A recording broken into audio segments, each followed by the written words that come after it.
It has been said that everyone stims, even autistics. However, autistics stim better, and that includes me. And today I'm going to share with you 7 of my stims.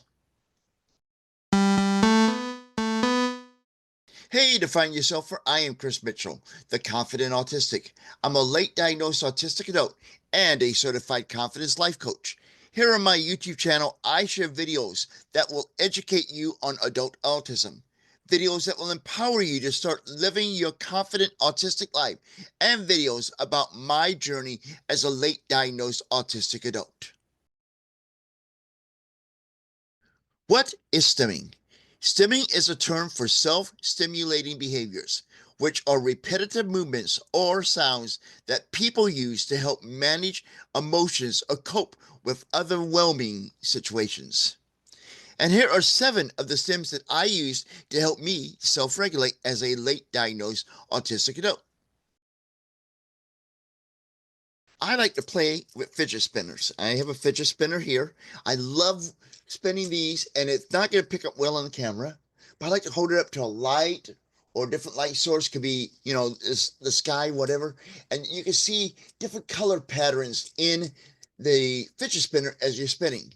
So I use this around the house. I have them strategically placed around my home, and I have one in my fanny pack, but I don't always use the one out in public. And there's a reason for it. I don't want, because occasionally when I spin these things, I don't want to hurt anyone.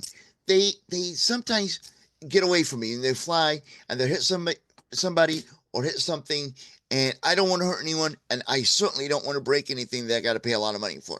So when I'm out in public and when I'm around the house, I use my other favorite stim toy, my needle ball. Now, needle ball, they have them on Amazon. I will put a link to them in the video description. But these are really cool. They're kind of squeezy and soft, and I'm not sure the microphone's going to pick it up. We're going to try this. It makes a thud sound when it hits my hand. And I love that sound. I'm sorry, I got caught up and I was enjoying it so much. I love that sound. It's kind of soothing, and I'll have my headphones on when I'm out in public, listening to music, and I can do it to the beat of the music. And I just love this toy, and it lets me squeeze, stress, everything. The thing I've learned about this is 2 things. One, uh, they do get distorted out of time because it was round originally. Now it's kind of not that round, which is good because if it falls, it won't roll anywhere. And 2, you don't want to chew on these, and because they break, and there's yucky shaving cream inside these things. So don't do that. Another one of my stims is I'm always in motion, including rocking in my recliner. When I'm out in public, even in my recliner, sometimes here in the office, you can't see it on camera, I'm moving my right leg up and down and tapping the heel of my foot, which where else will you have a heel, right? Against the floor.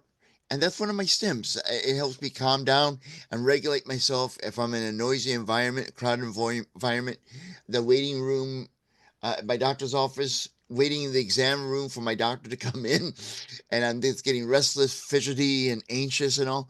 I do that with my right foot. I do that all the time. I do it unconsciously. I don't even realize I do it. When I go to bed at night, I sit up in my bed. Back in my day, it was called Indian style. Today it's called pretzel style, I believe. Politically correct, you know. So I will sit in bed and I will rock like this for a little while each evening, while to kind of help regulate myself before I can lay down and get some sleep. Another stim that I do is verbal stimming, and this is not all that uncommon in the adult autism community, at least the people I've connected with. So, and my verbal stimming includes blurting things out. Whether I'm alone or at home with my wife, I don't do this in public. I mask it in public, but this is what I do at home. I will just blur. Today is Friday. And I start blurting out, today is, and I realize I said that out loud. So I finish the sentence. So I don't look like an idiot. So I will say, today is Friday, or today is pizza night, because Friday night is pizza night at my house for me. Or I'll say, tomorrow is Saturday. And then for Saturday, I tend to go into singing a song, which I'm not going to do here. but it's from Chicago. Saturday in the park, and I was singing out the lyrics. Saturday in the park. I think it is the 5th of October, or whatever the date is going to be for the upcoming Saturday. Now, these are not my only verbal stimmings that I do. I also do have a tendency of talking to myself out loud a lot of time, a lot more than I would like to. But it's part of who I am. I accept it, and I will have little conversations with myself. In fact, when I do these videos, they're edited. Okay, you probably, if you notice the screen, I jump around a little bit, and because there was an edit there. So I'm going to share with you one of the little things I was doing, talking back and forth to myself just before I started taping this segment of the show, so you can kind of see what I mean when I say I talk to myself.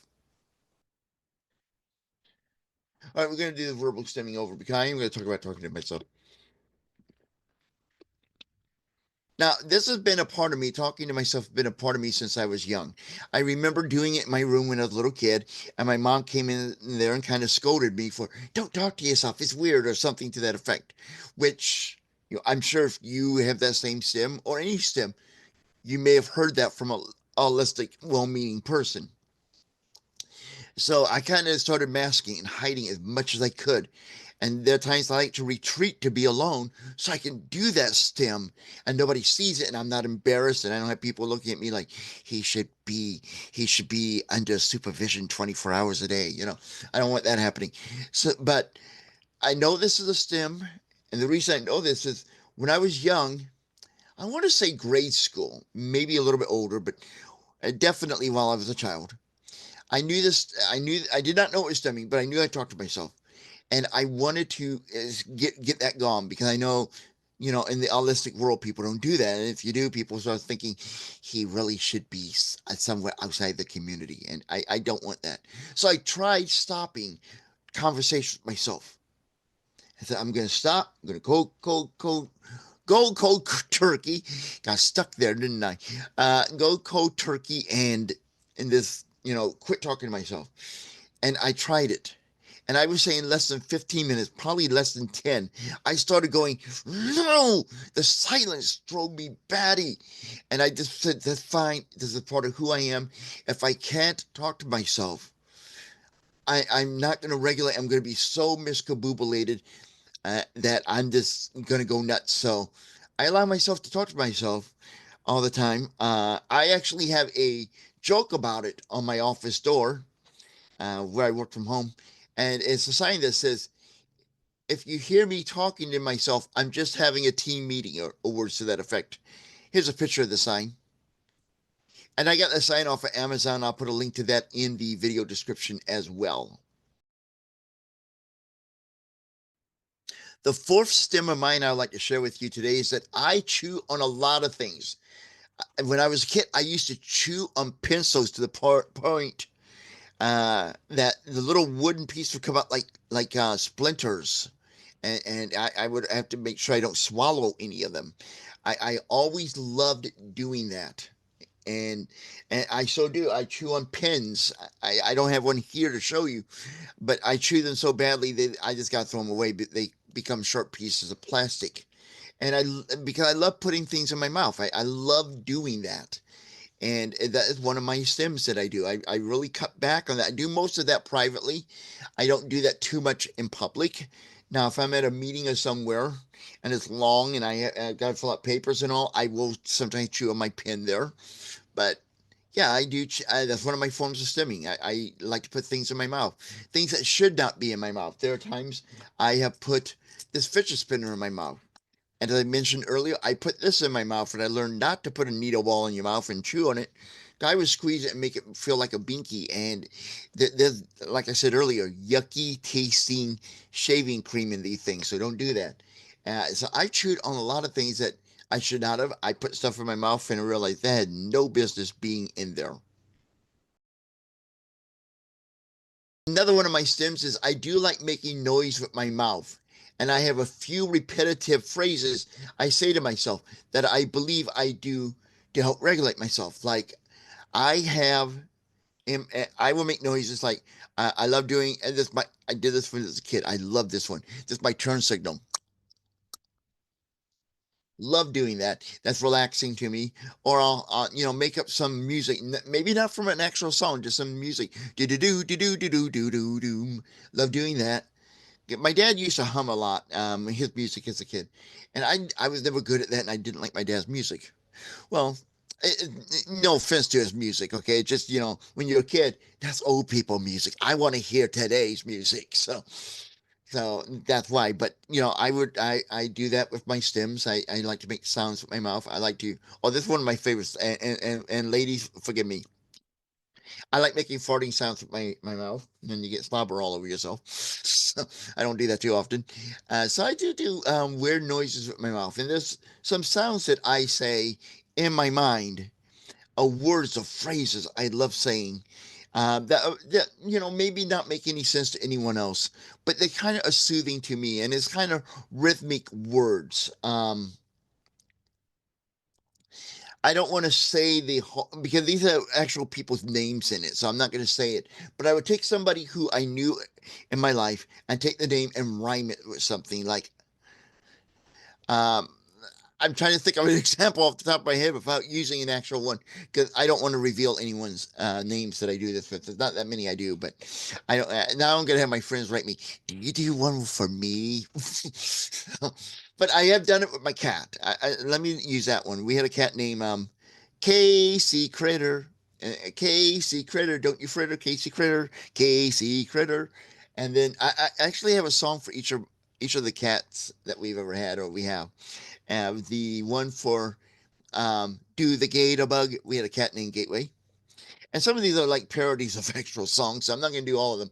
But then we had one for my mom's cat Shadow. And I'm thinking of these, and I think I better not do these because these are like parodies. And again, I don't want to get in trouble with the music industry. So, but I do those things, and then I will blurt things out in my mind. I'll say them in my mind, and I'll blurt them out loud at times. And this happened a couple of months ago. I was in my mind. I was blurting. I was saying things kind of calm down, self regulate, and I said, I got a call and I inserted somebody's name, somebody I've not seen in 10 years, but her name is so cool to say. So I blurted it out, and my actual Google voice device heard, got it, and it took it as Google call, and then my phone started calling someone, and it was 11 o'clock, and I went, no, don't do that. So I got to remind myself certain things I don't want to blurt out near my AIs.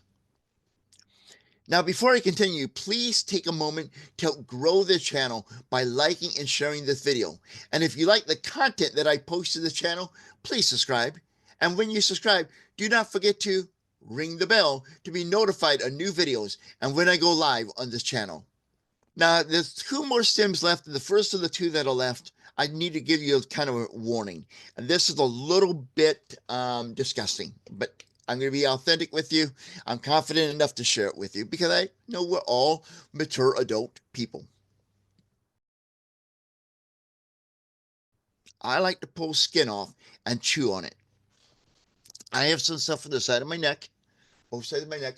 I forgot what my doctor called it. Sometimes I get it on my chin or right here in my face that I love to pick off, and I get it in my fingernail, and I like to chew on it because it's so moist. And when I was younger, I got a sunburn, right?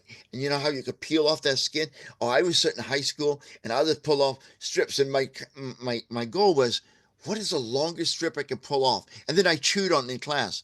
Could explain the lack of friends I had in high school. But we won't go down that route. Now, not only do I like doing that, I also am one of these people that my skin's not real flat, like there's a scab on it or a pimple or something, and it's not smooth. I not only scratch it, I dig at it. So if you see me in public, you will probably see on my legs, because I really dig on my legs a lot. If I'm wearing shorts, you will see ace bandages wrapped around my legs, blue ones. I love blue, and to hold in place, a band-aid or whatever because it was bleeding, and to deter me from continuing to make that wound even worse, which, let's be honest, is not healthy to do. I have chewed on my fingers and palms a lot. Now, I used to do that a lot more when I was younger, but I still at times would chew on the palm of my hand or bite my fingernails, and that was a way of stimming. Now that has dialed down a lot, and the reason I put this after number 6 is this. I got myself some chew necklaces off of Amazon. Again, I will put a link to that in the video description. And I use those to chew on. And I love these things. These are great, but I chew. When I chew, man. I mean, I could go through one of these little necklaces in about 2 or 3 days where it just becomes shattered into pieces. So, and then I stop before I break off a piece and choke on it, which I don't know if you could or not, but I'm afraid of that happening. So I stop then and throw it away. So, but they're great. They really help. They help with my chewing. And my wife encourages me to use those because that also distracts me from, picking on my skin, peeling off skin, or digging on a sore on my leg or whatever. So that's been very helpful to me. Now, there was a stem I used to do, and this is a bonus one that I used to do that I can't do anymore. I used to love walking and pacing. And when my wife and I started dating, it drove her up a wall. She would come over, I'll be over at her house. And while we were together, I would just walk around the living room pacing. It drove her batty. And then, for those of you that do not know, I have multiple disabilities. I'm also visually impaired. And while I was dating my now wife, well, we were engaged at the time, I survived an incomplete spinal cord injury. So I no longer walk without the aid of mobility equipment. So I don't get to pace as much as I used to. And I miss that. I miss that stem. It's been really hard at times. Because there are times, especially right after my injury, that I just wanted to walk and pace to kind of regulate, and I couldn't. So my other stims, I kind of do more to compensate for the fact I cannot pace around as a form of stimming. Well, there you have it. The 7 stims I most frequently use to help me self-regulate as a late diagnosed autistic adult, and the 1 stim I can no longer do that I really miss doing that help me self-regulate. Now, throughout this video, I mentioned a few things you can purchase on Amazon. Links to those items are in the video descriptions. I am an Amazon associate. That means when you use one of these links to make a purchase on Amazon, I may earn a commission from that sale. And those commissions help me fulfill my mission of what I'm doing here in and for the adult autistic community and keep my coaching rates affordable for all in our community. Now it's your turn. How many of these stims do you do? What stims do you do that I did not mention in this video or that I do not do? Share your answers in the comments on this video or email them to me at chris@thechrismitchell.com. I personally read every comment posted to this channel and every email sent to me. Until the next video, start living your confident autistic life now by getting 31 affirmations for your confident autistic life, a free resource available at my website, theconfidentautistic.com. Grab it now and start living your confident autistic life now.